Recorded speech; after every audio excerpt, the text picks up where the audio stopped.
Pemirsa, setiap harinya selama bulan Ramadan kami akan menyajikan cerita tentang perjalanan hijrah sosok inspiratif.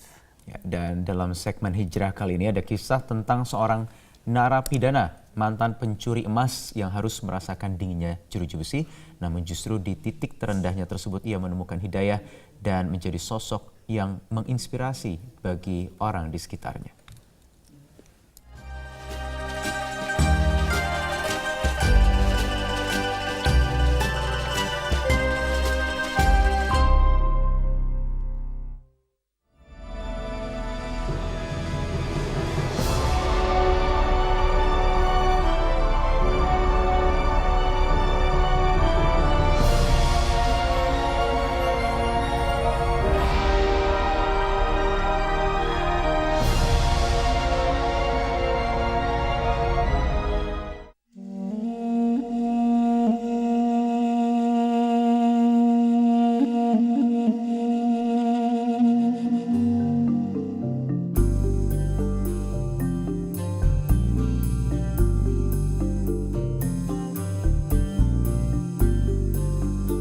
Sandiman Nur Hadi Widodo merasa bahagia setiap kali melihat anak asuhnya berangkat sekolah.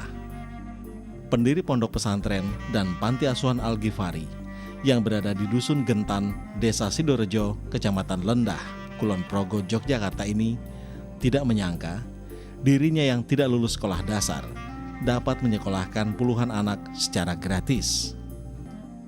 Kalau sekarang ini hanya yang fokus sekolah, ngaji setelah pulang sekolah. Nanti habis maghrib, habis isya. Itu kalau di sini memang bukan fokus untuk menjadi kiai, tapi untuk menjadi orang yang mandiri.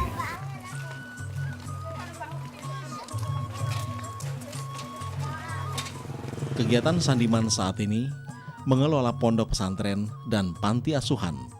Sangat kontras dengan kehidupan masa lalunya yang sangat kelam. Dunia hitam telah dikenalnya sejak usianya masih belia.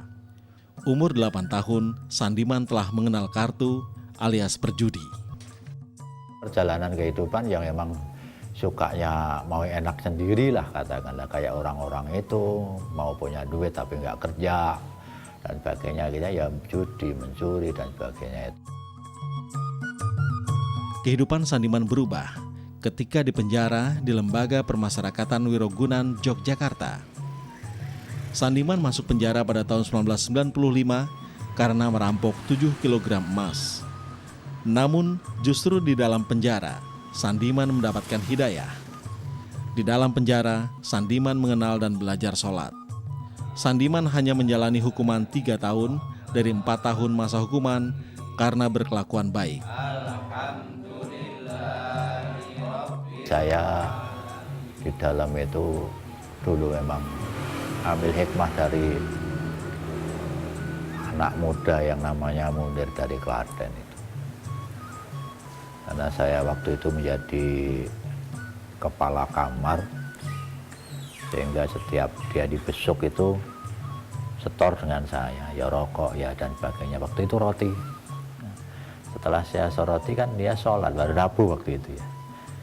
Dia sholat, setelah dia sholat saya tanya, "Nir, gimana?" "Iya Pak, kamu mau ngajarin saya sholat?" "Benar Pak." "Oh iya." Purun mawon Pak." Saya jawab. Akhirnya saya belajar dari itu. Pengalaman hidup Sandiman yang kelam sering digunakan sebagai contoh dalam berdakwah sehingga dakwahnya mudah diterima warga. Dirinya dulu tidak mengenal agama, namun berkat hidayah dan usaha yang sungguh-sungguh, Sandiman dapat menemukan jalan kebenaran.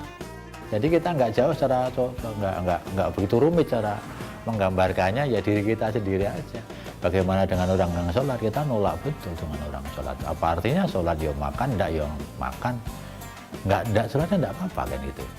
Tapi setelah orang itu tahu ya akhirnya banyak yang tahu. Setelah sholat ada ketenangan, setelah dekat dengan masjid itu lain pola bicaranya. Hingga kini Sandiman telah membuktikan bahwa manusia yang pernah berbuat salah dapat berubah menjadi orang baik dan memberi manfaat bagi orang lain.